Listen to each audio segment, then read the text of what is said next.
Hey everyone, welcome back to Unorthodox Cricket. Now, something a little bit different today. My usual setup's being occupied. We've got people staying at the moment, so that setup's not there. So what we're going to do today is we're going to take a look at the latest three matches in the ICC Test Championship. Just take a quick look through them and have a wee discussion. So obviously, firstly, probably the most boring, if you could say that, of the three games, because there were a couple of exciting games going on. West Indies versus India. India obviously batted first and scored 297. West Indies probably let them get away a little bit there. Obviously, Jadeja there at the end scoring 58 was huge for them. In return, West Indies were pretty poor, all out for 222. No one really kicked on. There was Roston Chase who scored 48. And just a lot of starts from the West Indies, a lot of starts. And that's huge for them going forward. They obviously need guys who can get in and score big totals. And yeah, you can't win test matches with guys scoring in 20s and 30s. You really got to kick on for those big hundreds. So obviously falling, what were they, 80 odd short on that first innings. That was huge. And then India in the second innings were just too dominant. Came out, got a reasonably solid platform at the top there. Rahul with 38, Arjawal with 16, Pujara 25, Kohli 51, but then Rahane really stepped it into gear, backing up his first innings performance, and he scored 102 not out. And then Young Vihari, good to see him scoring 93 there, so that's a good start to his test career. So that left the West Indies 419 to win, and that was always going to be a pretty impossible task for them, but just so disappointing in their chase. 100 all out, and Khmer Roach was the top scorer with 38, who hit 5 big ones at the end, and Cummins, who scored 19 not out, coming at number 11. So, yeah, that was awful all round there. But they were up against a pretty good bowling attack. Ishant Sharma and then Jasprit Bumrah, 5 for 7 off 8 overs, just phenomenal. He continues to impress me. He dominated at the World Cup, and he's taken that into the Test arena now. So, for me, he's one of the best bowlers in the world in all three formats of the game. So he's huge for India for this Test Championship moving forward. The West Indies, I don't know. Yeah, there's a lot of guys in there who just don't look like they're going to win you games, put on big scores and things like that. Braithwaite, Campbell, Brooks, Bravo, Hetmeyer, Chase. So there's guys in there who have done it for a while, such as your Bravos, your Hetmeyers, your Chasers. Guys just need to stand up and put performances on the board. I understand that the West Indies don't have a huge pool of players to dive into, but the guys who are there really need to step up and start putting performances on the board. They do have talent in there. They've got some great fast bowling. Khmer Roach bowled particularly well in that first innings, and he put the Indian top innings under a bit of pump there. But yeah, you're not going to score. You're not going to win Test matches if guys. I don't think the West Indies scored a half century in that whole match. No, the highest score was 48 from Chase. So you're not going to win Test matches without guys scoring hundreds. And in the end, India were just too dominant. That Indian team's looking pretty good. Obviously, their strength is through that middle order: Pujara, Kohli, Rahane. But yeah, obviously very strong there. And then you've got the strong tail with Pant and Jadeja coming in, and then that bowling attack led by Jasprit Bumrah is pretty phenomenal. So pretty convincing win there for India in the end. They'll be happy with that, and I can't really see the series going any other way. I think they'll dominate the remaining tests, yeah, West Indies are really going to have to look for something special. But that's a very strong Indian team, but I'd like to see a bit more from the West Indies come the second and third Test matches. Now, taking a look at the New Zealand-Sri Lanka game. Now, that was very interesting. A bit frustrating as a fan to watch. Obviously, a lot of rain delays, but there managed to be a result in the end, which was fantastic. So, Sri Lanka batted first and scored 244. De Silva scored a fantastic 109 there. Set off the back of a Karuna Ratne half-century. He's been phenomenal this series. But De Silva really gave a bit of impetus to that innings and really got them into a reasonably strong position, and there wasn't a lot of support outside of them. Trent Boult and Southey bowled very well at the top there, and New Zealand spinners chipped in a little bit. But in reply, absolutely mammoth effort from the Kiwis, led by Tom Latham at the top, 154. Kane Williamson and Ross Taylor Both found interesting ways to get out. Williamson basically guided one to the slips, and Ross Taylor got out charging yet again, edged that to the slips. And then BJ Watling came in and really ground the Sri Lankan bowling attack down. And then when he needed to, on day 5, came out and made a well-deserved ton. So he ended up on 105 not out. And de Grandhomme came out and just showed what a capable player he is. Really showing his power, scored 83 off 77 balls, including 5 sixes. Exactly what the New Zealanders needed. Bit of impetus there, and just to give them a bit of a lead so they had something to bowl at on day 5. So Sri Lanka needed to survive about 85 overs. They were never going to win. And New Zealand started so well. Obviously a run out at the top that was massive. A couple of loose shots in there, but Bolt and Sally bowled particularly well at the top.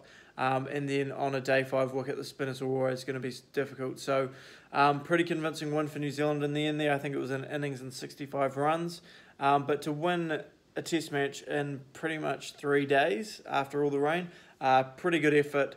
And it was real good to level the series. I think that was a fair result for the series to be at tied. Sri Lanka played fantastically in the first test, and then New Zealand did it in the second test. So a split series there. Not ideal for either team, but they're both on the Test Championship leaderboard now. Yeah, plenty to look forward in both camps there. And finally, the Ashes. Third test, absolutely huge for the English. They needed to win it.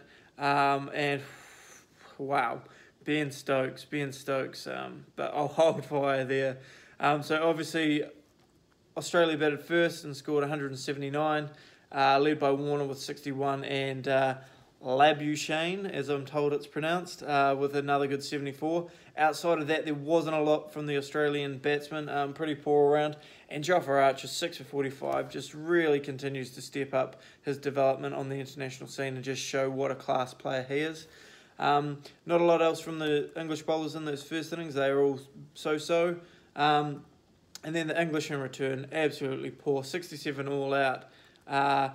Hazelwood destroyed them with 5 for 30 and Cummins 3 for 23. Just really showing how much of an impressive attack those guys are and how hard they're going to beat in this ICC Test Championship. Then Australia's second innings, 246 all out, led by Labuschagne yet again. He's really stood up, especially in Smith's absence, and I'm sure there's a lot to take away for the rest of the Australian batsmen there. He really just grinds it out and values his wicket, really. A lot of those Australian batsmen play some loose shots. So that's an interesting one. They're so strong with the bowling, the Australians, but there's a lot to be asked about in the batting department. I don't think there's guys who are going to score big test hundreds in there. It's a real change from the old era of Australian cricket where you just expect them to score runs. And that second innings, Jofra Archer picked up 240, Broad 250, and Ben Stokes bowled absolutely phenomenal. He really bowled his heart out and he just kept coming and coming. That was one of his best bowling performances that I've personally seen from him. He picked up 3 for 56, but he was just relentless. There were chances dropped off his bowling and he just kept coming and putting the Australian batsmen under the pump. Now, England was set 359 to win. Now, that was always going to be a massive task. And they started reasonably well on late day 3, got off to an alright start. And then Joe Root and Denley really put on a partnership. Root eventually falling for 77 and Denley for 50. And then things really started to turn for the English. Lost some quick wickets. Ben Stokes was the only one there grinding it out. I think he was 2 off 50 balls overnight. Just playing the situation exactly how he wanted to. And he always sort of felt in control of the whole innings. But guys were falling around them. I thought he found a bit of a partner in Jofra Archer until he threw his wicket away, slog sweeping, getting caught on the fence.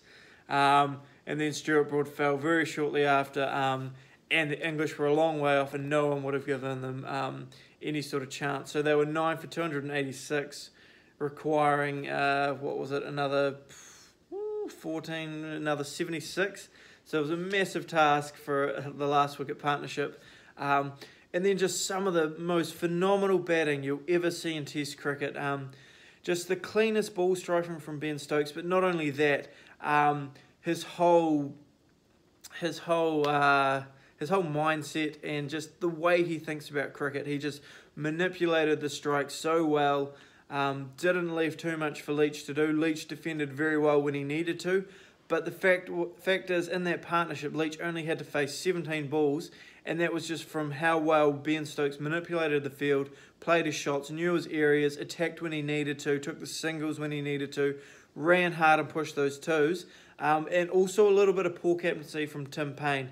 There are a lot of times on the fifth ball of the over, obviously Ben Stokes was more than happy to take a single, yeah, Payne just gave it to him. He needed to be more containing. If you were to leak a boundary off balls 5 and 6, that's fine, because then you get a whole over at Leach. But yeah, I thought there was poor captaincy from Payne. There were so many missed opportunities there, and he really let Ben Stokes dictate when and where he faced and what balls he was giving to Leach, and that proved to be pretty massive. Ben Stokes brought up his ton, no celebration. He was firmly focused on the win, knew exactly what he needed to do. And it just really shows the nature of the guy. He's a big player. He's a match winner. He knows how to do it. And you can just see that with every bone in his body, he was going to win that game. He wasn't going to be the guy to get out, and he was going to do everything in his power to get them there. And he did exactly that. It was a pretty chanceless innings. There was one review, I think, when the scores were tied, that if Australia hadn't blown, their reviews would have proved to be out, and that would have been the game.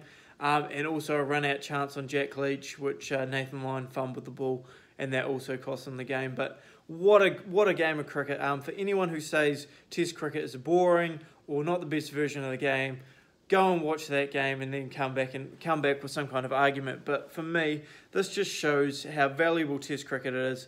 And we've seen in the last few years just how many close games there have been, and you just can't beat it.